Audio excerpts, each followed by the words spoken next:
Hello good afternoon स्वागत छ मेरो छोटो भिडियोमा। आज म त्रिशुल जाने क्रममा यसो बाटोबाट त्रिशुलीपट्टि हेरेको एकदम मौसम चाहिँ खुलेको देखेर मलाई एउटा छोटो भिडियो बनाउन मन लाग्यो। आज एकदम मौसम चाहिँ एकदम सफा देखाएको छ भने अब म तपाईँहरूलाई जुम गरेर देखाउँदैछु। अलि जुममा 3x मा चाहिँ यतिको दिएको रहेछ, एकदम क्लियर है। अब अलिकति 24 अल्ट्राहरूले त मान्छे हेरेकै देखिन्छ होला सायद, तर मेरो त्यस्तो परेन मोबाइल। अब नुवाकोट दरबार पनि देखिरहेछ, त्यो निर्माणाधीन नुवाकोट दरबार अलिकति हरियो हरियो त्यो जाली लगाएको छ, त्यही भएर यस्तो देख्यो।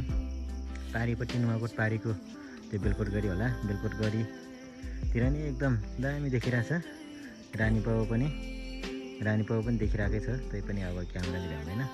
एकदम दामी बटार विद्युत सबै देखिरहेछ है।